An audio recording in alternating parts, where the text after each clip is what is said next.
പിടികിട്ടാപ്പുള്ളി സുകുമാരക്കുറുപ്പിനെ അറിയാത്ത മലയാളികൾ കുറവായിരിക്കും.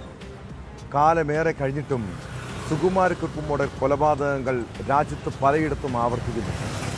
മഹാരാഷ്ട്രയിലെ ലാത്തൂരിലാണ് ഒടുവിലത്തെ സംഭവം. താൻ മരിച്ചെന്ന് തെറ്റിദ്ധരിപ്പിച്ച് ഇൻഷുറൻസ് തുക തട്ടാൻ പദ്ധതിയിട്ട ലാത്തൂർ സ്വദേശി ഗണേഷ് ചവാൻ അറസ്റ്റിലായി. താൻ കൊല്ലപ്പെട്ടെന്ന് വരുത്തി തീർക്കാൻ ഗോവിന്ദ് യാദവ് എന്നയാളെയാണ് ഇയാൾ കാറിലിട്ട് കത്തിച്ച് ചുട്ടരിച്ചത്.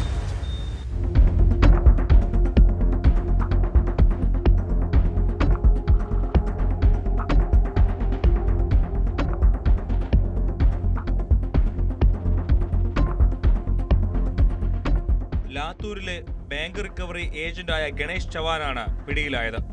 ഇയാൾ സ്വന്തം മരണം വ്യാജമായി സൃഷ്ടിച്ച് ഇൻഷുറൻസ് തുക തട്ടിയെടുക്കാൻ മറ്റൊരാളെ കൊല്ലുകയായിരുന്നു. ശനിയാഴ്ച ഔസിയിലെ തുളജാപൂർ ടി ജംഗ്ഷനിൽ വെച്ച് ലിഫ്റ്റ് ചോദിച്ച കാൽനട യാത്രക്കാരനായ ഗോവിന്ദ് യാദവിനെയാണ് ഗണേഷ് കാറിലിട്ട് തീ കൊളുത്തി കൊന്നത്.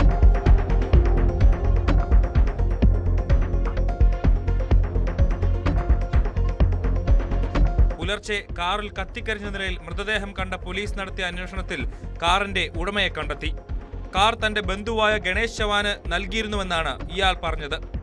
പോലീസ് ഗണേഷിനെ ബന്ധപ്പെടാൻ ശ്രമിച്ചപ്പോൾ ഇയാൾ വീട്ടിൽ തിരിച്ചെത്തിയിട്ടില്ലെന്നും ഫോൺ സ്വിച്ച് ഓഫ് ആണെന്നും വീട്ടുകാർ അറിയിച്ചു. ഈ വിവരങ്ങളെല്ലാം വെച്ച് മരിച്ചത് ഗണേഷ് ആണെന്നായിരുന്നു പോലീസിന്റെ പ്രാഥമിക നിഗമനം. ബന്ധുക്കൾക്ക് മൃതദേഹം കൈമാറുകയും ചെയ്തു. എന്നാൽ പിന്നീട് അന്വേഷണം വഴിതിരിയുകയായിരുന്നു. तो वो टर्म इंश्योरेंस के पैसे पाने के चक्कर में उसने अपने खुद के मरने का या खुद के जल जाने का जो एक साजिश रची थी और उस साजिश के चलते हुए उसने वहाँ पे एक राह चलते इंसान को जिसने गणेश चवान को लिफ्ट मांगी थी, उस इंसान को उसने अपनी गाड़ी में बिठाकर उसको गाड़ी के साथ वहाँ पर जला दिया ताकि पुलिस को और सबको यही लगे कि गणेश चवान की मौत हो चुकी है. ഗണേഷിന് മറ്റൊരു സ്ത്രീയുമായി ബന്ധമുള്ളതായി ഭാര്യ പോലീസിനോട് വെളിപ്പെടുത്തിയിരുന്നു. പിന്നാലെ ഈ സ്ത്രീയുമായി ഗണേഷ് മറ്റൊരു നമ്പറിൽ നിന്ന് ചാറ്റ് ചെയ്യുന്നുണ്ടെന്ന് പോലീസ് കണ്ടെത്തി. തുടർന്ന് നടത്തിയ അന്വേഷണത്തിൽ സിന്ധുദുർഗിൽ വെച്ച് ഗണേഷിനെ പോലീസ് പിടികൂടുകയായിരുന്നു.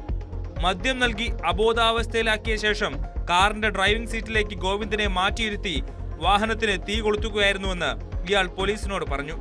പോലീസിനെ തെറ്റിദ്ധരിപ്പിക്കാനും താൻ മരിച്ചെന്ന് കുടുംബത്തെ ബോധ്യപ്പെടുത്തുന്നതിനും വേണ്ടി ഗണേഷ് തന്റെ ബ്രേസ്ലെറ്റ് ഗോവിന്ദന്റെ മൃതദേഹത്തിന് സമീപം ഉപേക്ഷിച്ചിരുന്നു.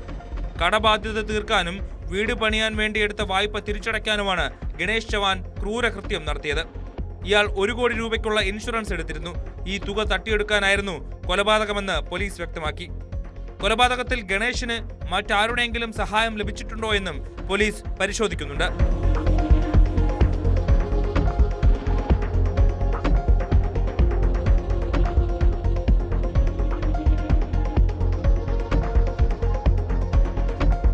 News desk, news 18.